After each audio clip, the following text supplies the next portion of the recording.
For more on what caused that engine cowling to peel off, let's bring in commercial pilot Robert Moore, also publisher of jetwine.com. So, Robert, we just heard what the passenger said. A white flash, a big bang, and we saw in the videos black smoke trailing from that damaged engine. Was it an explosion? What do you think appears to have happened here? Well, it was certainly an explosion, Eric. I mean, that's what blew the cowling off.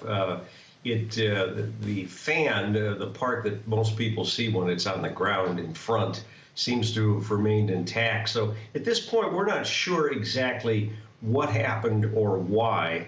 But again, the main concern for me would have been that some of those pieces of the cowling that left and hit the ground could have gone the other way and come through the cabin, and that would have been a real chaotic situation. Yeah, that's exactly what happened 2 years ago. Southwest 737 had a piece of a fan blade broke off, pierced a window, killed a woman, sadly. Well, that's true. And the only thing that saved us this time is that the airplane was still down at a low altitude, so the pressure differential itself wouldn't have been a big difference. But the problem would have been if it had come through the cabin and it hit somebody. That would have been really bad. Yeah, man, look at this video. We're taking a look at the damaged engine right now. They are, though, designed, are they not? I mean, this is a testament, in a sense, to the safety of the way aircrafts are designed, as well as the skill and training of the pilots, that if there is a problem, the engine doesn't fall off, it doesn't blow up the whole plane. That's absolutely true. I mean, and that's why I think there's as much media coverage of this last 18 hours as there is, because this doesn't happen very often. And it's because the FAA, the Ntsb, and the industry, the manufacturers, the airlines, have gone through such incredible efforts over the last 20 years to try to make air travel as safe as possible.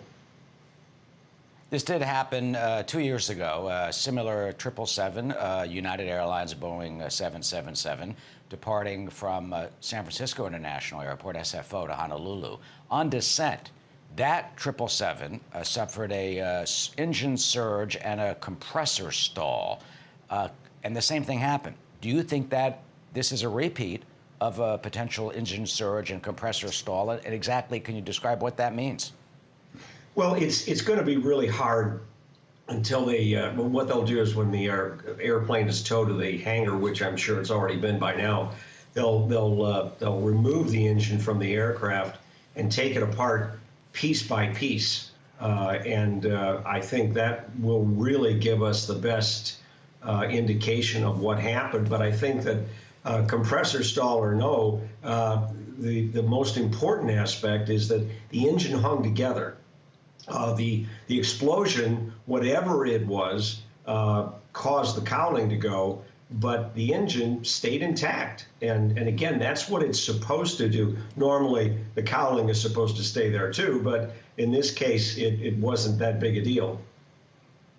By the way, that 777 2018, it actually took off last night at 7 o'clock from Denver to Honolulu, and in about 2 hours from now, that plane that had the incident in 2018 is going to fly from Honolulu up to San Francisco. So it does show that they can go through this, analyze the situations, and in that case, a engine fan blade ripped off. Finally, Robert, is there anything more that the industry can do to prevent these in terms of inspection, hairline cracks, or are we at the point where they do as much as they can do, and this just sometimes occasionally happens?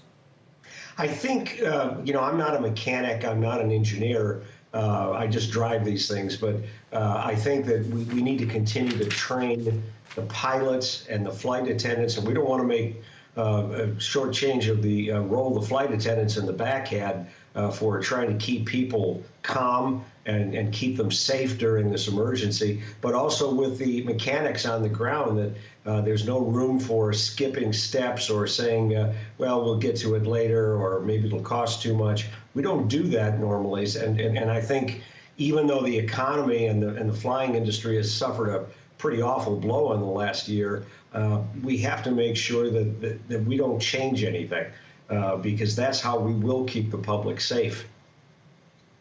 And when we get on board the next flight, be sure to tip your hat and thank the co-pilots and the pilots and the flight attendants. Because they Absolutely. do a remarkable job. They are trained for this to keep us safe, and they do that. Robert Mark. Robert, thank you.